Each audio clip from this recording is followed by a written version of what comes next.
This partwork has been supplied to me free of charge from Fanhome.com. Please pop along to their website and see all of the other build-up partworks that they have to offer, as well as other collections of collectible things. I would like to thank Fanhome for providing me with the partwork so I can produce these videos for your enjoyment and educational needs. If you'd like to build one of your own, pop along to fanhome.com. They're available in many countries worldwide. If you do want to build one, leave a note in the comments to let me know how you're getting on, and let me know how I'm getting on as well. I'd like feedback of all types. So thank you once more to Fanhome for providing me with this kit. I hope you enjoy the build. Let's get on with it.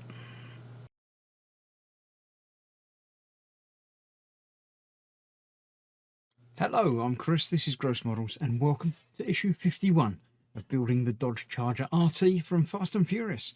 As ever, we're going to flick through the magazine and see what's what, but before we even get to the magazine, you know what time of the month it is? Well, not month, what time of the build it is. It's free gift time. Presented in this delivery is a t-shirt. T-shirts, hats and mugs seem to be the things that go on power banks now. They seem to do a lot of. But yes, we have a Fast and Furious t-shirt, which is a fairly standard Fruit of the Loom t-shirt. It's quite nice. They sent me one in large, which is conveniently about right. So yes, I have a new t-shirt that I shall be wearing on occasional streams, no doubt, going forward. But yeah, I'm not wearing it now, obviously, because I wanted to show it to you before it got worn. So there we go, that's that.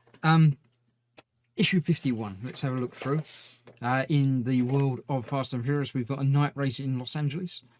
They became a racetrack, scene of a hair racing high-speed race. All the races and things are hair racing and high speed, aren't they? That's what it all goes about. So yeah, things about that. The 2013 Dodge Dart. That's quite a nice name. It's quite a nice looking car, actually. Oh, I quite like that. It's got modern styling and smooth, curvy lines and things. I like that. That's nice interior as well. I do quite like that. Yeah. Compact front-wheel drive saloon. Yeah, only in the American and Mexican markets, apparently. But there we go.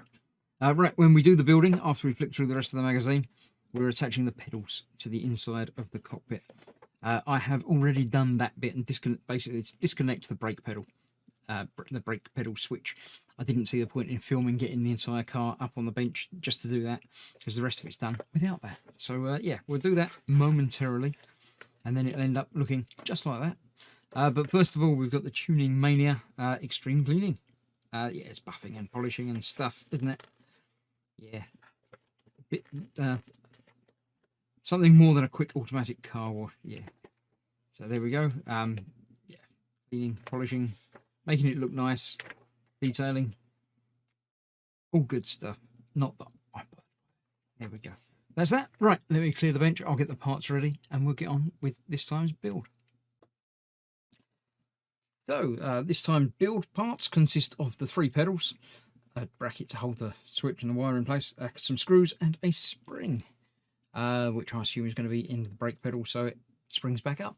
Also the bracket piece that it fits to. So first of all, we are taking the switch from last time, or a time. It's going in there, and the cable's got to come out and around through the front. So that's going to need to be bent. Does it say anything about that? It just says unconnect that. It's important that the piece face the same way as shown in the illustration. So basically it's got to go in that way round.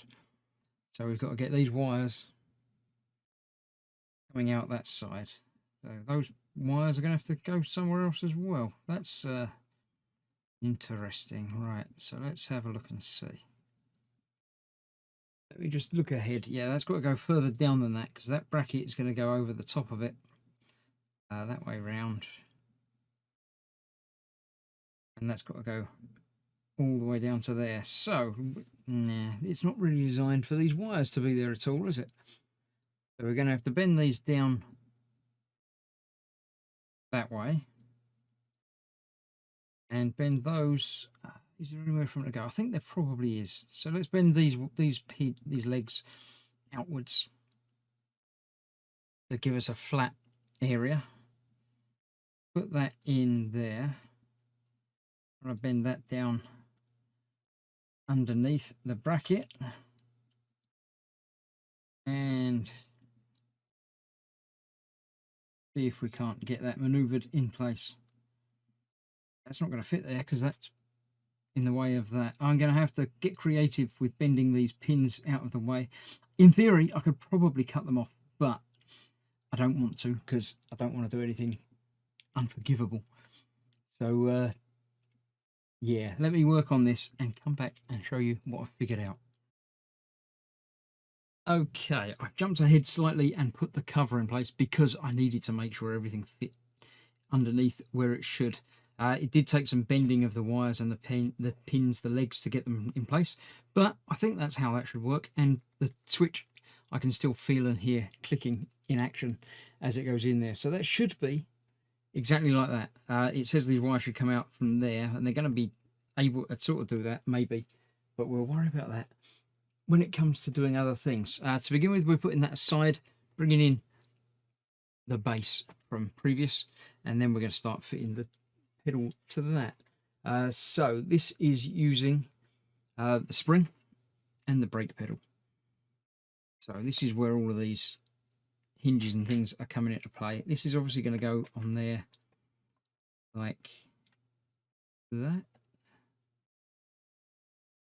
Wait up, I don't understand exactly how that's going to work. We'll worry about that when I come to put that on, but I'm not entirely certain. Got to be the other way up. Maybe it's that way around. Because it's got to activate from the back. So yes, that will go on there a bit like that. So the brake pedal is going to fit on there like that, but the spring needs to go in that hole and on that pin. So this is going to be the bit where it might decide to fly off and go places that it shouldn't go. We'll find out in a moment. Let's have a look. Luckily my tweezers are slightly magnetic. Can I get that in that hole? That's gone into the hole. That's probably the easiest way of doing it, I should think. So that is then just going to sit on top like that. And that sprung, I don't know. Really can't tell. It doesn't feel like it is, but it might be once that's in place. Really don't know. I can't tell from here, but it should be. That should be it. We've got two more pedals to put in place. Obviously, accelerator and the what do they call it? Clutch? Is it the clutch? It is the clutch. Yes, I know it's the clutch pedal, but you know what they called it. These will just go in place like that. So yeah, obviously the back of this we have sticking up is going to activate against the switch, the pin. Let's just check to make sure I've got everything correct there. It seems so far so good. Now that's going in there and being in place with CP screws, which is why they've given us CP screws. So 4 of those.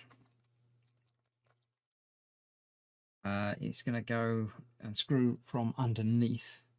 So let's figure this out first. Going to go there. They're going to come out there. That's fine as it is. That goes in place like so. That feels like a switch. You can even hear it feeling like a switch. So yeah, that works and springs back up. So now I've just got to hold that in place while I turn it over and get at least 1 or 2 of these screws in place before it pings off and goes crazy. So turn that over about there. Aim for one on the end here. There.